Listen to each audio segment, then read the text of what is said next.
ให้สัตว์เลยบ่มีแฟนเอ้ย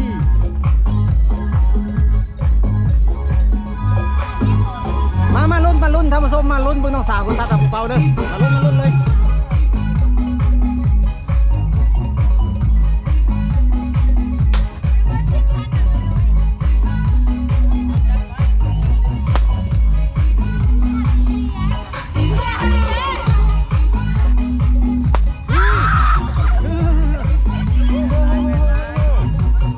มาเลง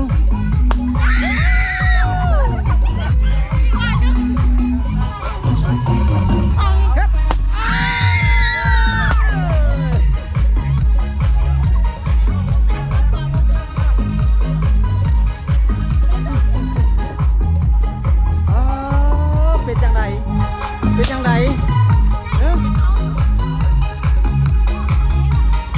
เป็นจังไดเป็นจังไดเป็นจังไดรู้สึกพอซัดถึกแล้วดีใจเนาะโอ้เจ๋งหลาย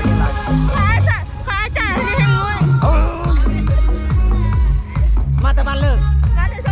สมบูรณ์นี่อันนี้ได้สั่งชาวบ้านสมบูรณ์เลย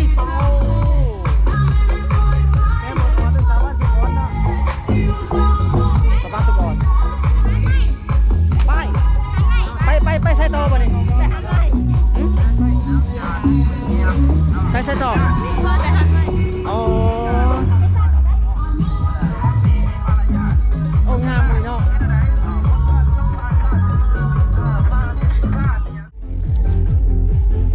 เป็นยังไงเขาซัดบันทึกเป็นยังไงความรู้สึกเขา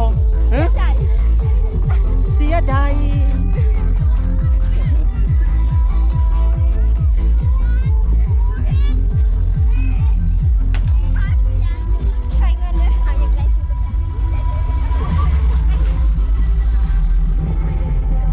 สาวบ้านเลยสาวบ้านลุงหลวงโอ้มาจากคนนี่มาสองคนแต่บ่สองใจแม่นบอกมาสองคนแต่บ่สองใจเนาะสิไปลิ้นใส่ต่อไปเบิ่งกันจะส่งเหนือโอ้ไอ้ก็ว่าสิบ้าสิลงทางหึ่งไปซีเหือก่อนมื้อนี้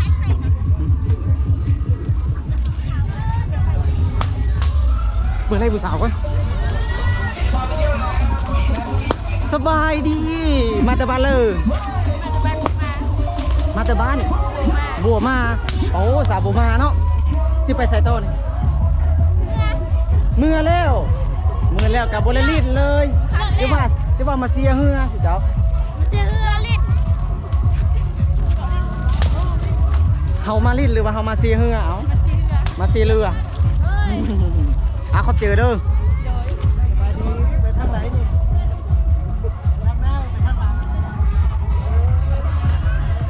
คนเกหลายคนทำผสมเพิ่นจะมาเบิ่งงานบุษงเฮืออยู่ที่เมืองนากายเฮากัดส่วน FC อยู่ไกลก็มาเที่ยวมาชมได้อยู่หัวผู้นากายเมืองนากายเข่งขมวน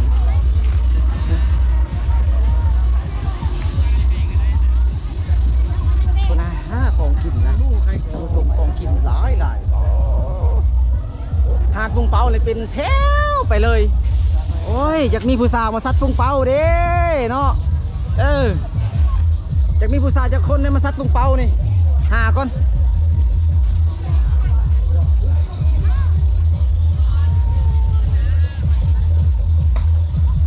คุณน่ะมีแต่พงว่างโอ้เหมาะเลยทางผสมหาผู้สาวซัดปุงเปากันอยู่ใส่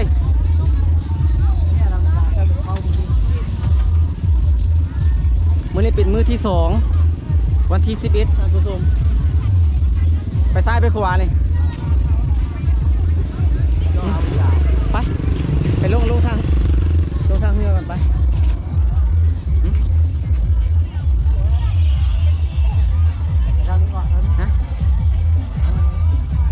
ทางนี้ก่อนบ่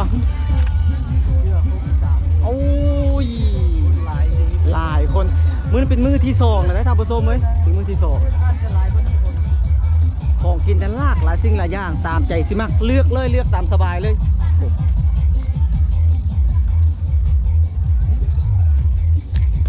สบายดีเป็นได้ไหนเป็นได้ไหนได้ที่อย่างเอาได้ที่อย่างเอา ยังบ่ฮู้ยังเข้ารอบอยู่โอ้ไปว่ามื้ออื่นแล้วจะฮู้ผลไปว่าเนาะสาวเน็ตสิไปฮอตรอเขาใส่ผู้นี้เด้เอ้ยบ่สบายดีของกินเนี่ยโอ้หลายสิ่งหลายอย่างทำผสมเลือกตามใจเลย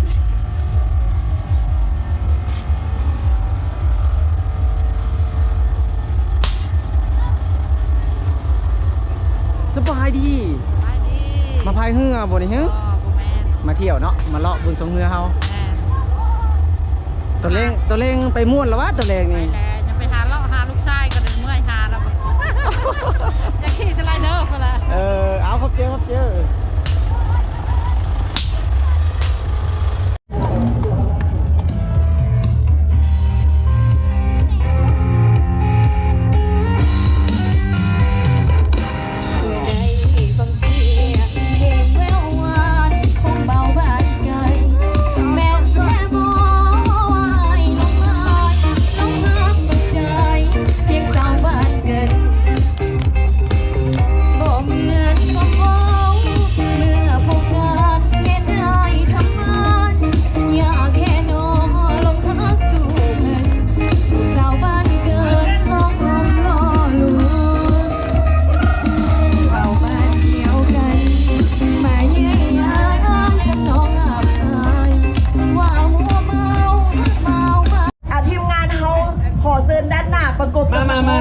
ดัง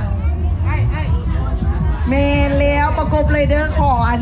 ขอเข้าใกล้ๆเด้อเป็นยับเข้าใกล้ๆเลยพี่ที่ก่อนขอเป็นแบ็กกราฟเนาะมื้อนี้เป็นแบ็กกราฟเมื่อวานนี้เป็นแบ็กไอเมื่อวานนี้เป็นแบ็กไอเนาะขาจับสั้นเนาะ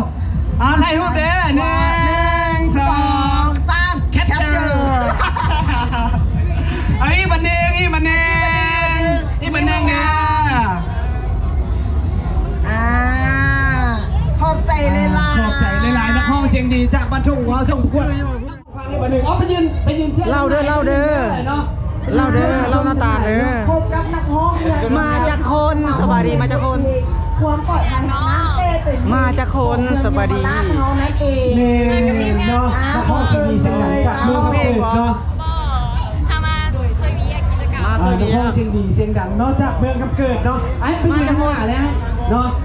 มาเชียร์นักห้องพิเศษเมืองยมราชเด้อมื้อนี้เด้ออันห้องน้ำเดียวเด้อสาวเมืองยมราชห้องน้ำกันเด้อเนาะเพิ่นว่า2วันนี้มื้ออื่นก็มีบ่กับยังบ่ได้มื้อง่ายๆเนาะแต่ก็ยากเขาคงจะสงสัยก่อนตัวเองเอาเพิ่นให้ฟ้อนดีฟ้อนงานเพิ่นจะมีของรางวัลให้พร้อมเด้อคนแน่นเลยขาเสียแน่นเลยขาเสียเฮือโอ้แน่นเลยคนไหลขนาดทีมงานนากายหมดเลยมาเสียนากายรออีกพวกเราเตรียมแล้วคักหลายมาไปเจอผู้สาวอีกมีแต่ผู้สาวเห็นในทางหลังการที่ว่าในตอนแรกอากาศกันว่างานบุญซุ้มเงือนากายน้ำเชิญฮอดละเด้อผมคอยเองผมก็เลยติดตามบรรยากาศของการเล่นเครื่องมันม่วนเลยครับผู้ชมอันนี้เป็นเมื่อที่2เนาะและยังมืออื่นอีกยังแห่งดูเด่นเป็นมันพี่น้องเนาะมันม่วนถือว่าออมบ่ได้มีเท่าไหร่ใส่ให้หมดมีเท่าไหร่คนกันมาใส่ให้หมดเลยกับลังมือนี่ก็เด็ดเพื่อจะได้มีของขวัญรางวัลติดไปติดมือเลยขาเซียหลายๆบ้านห้องเดียวหอบแปดทีหลายๆบ้านดูเลยมีแต่ผู้สาวแถวนี่กะเมื่อเราเพื่อนเที่ยวที่ทั้งผู้สาวทั้งเมียกับเจ้าเงียบไปเงินเดี๋ยวเราจะเดินผู้สาวเมียเขาซึกสายเลือดเมืองยมราชไหลไปก่อนการเงินชื่อมันการเงินสู้ไหลลงมาดังลงครับดังลงเนาะแล้วผู้บ่าวเนาะทำไหลลงมาแล้วค่อยไหลลงมาน้ำไปนี้ค่อยสบายแล้วน้ำนี้ค่อยสบายตัวเล็กมากโอ้คนหลายขนาดแล้วผสมมื้อนี้เป็นมื้อที่2เลยถ้าเป็นมื้อที่3มื้อสุดท้ายเป็นมื้ออื่นนี่โอ้คนอาจจะหลายกว่านี้เลย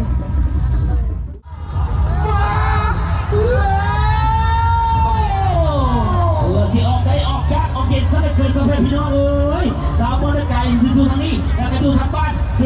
สดของเขาว่าจะได้เชือกที่58ถ้าจะ18แล้วนับที่1จะพอ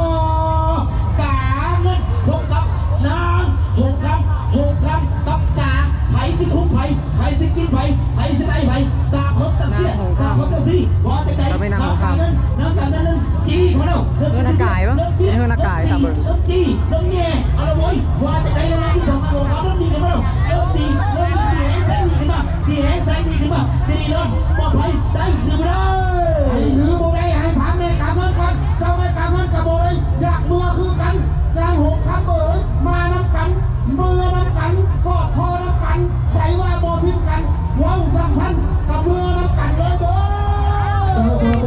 เดี๋ยวมาพวกเรือยักษ์สมองเกิดยักษ์สมองกันระหว่างโฮมน้ำที่นี่เจ้าพ่อเก่าเงินเจ้าพ่อกันเงินพกกับไผ่พก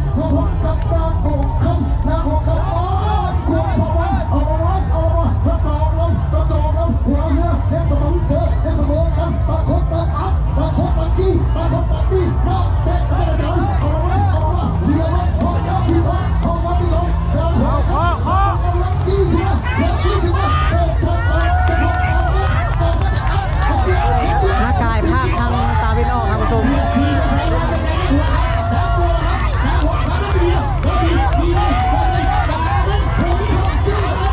ซูซี่เลยครับผู้ชม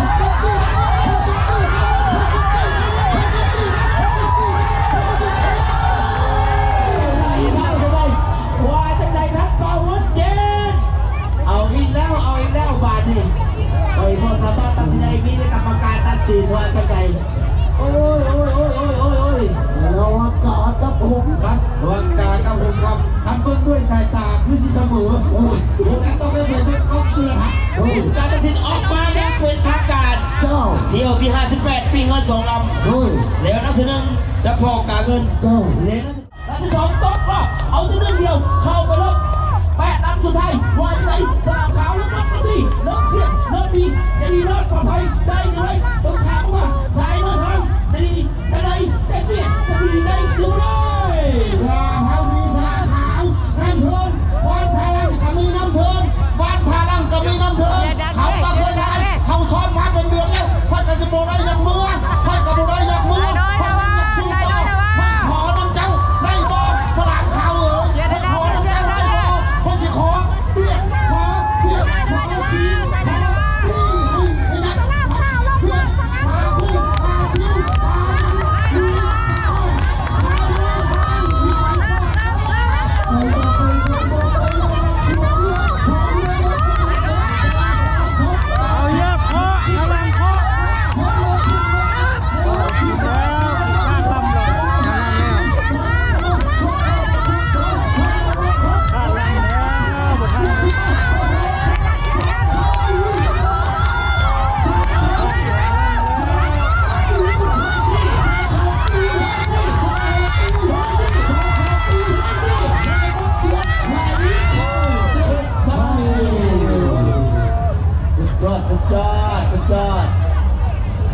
สุดยอด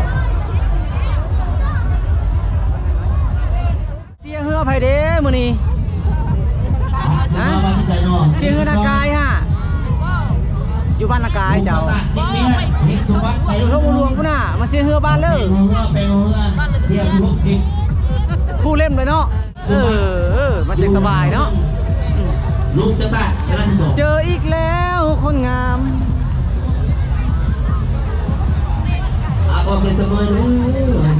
ไปเลยเฮาสาวขาวเด้อเพิ่นมาเสียเฮือลายขนาดแล้วท่านผู้ชมเมาแล้ว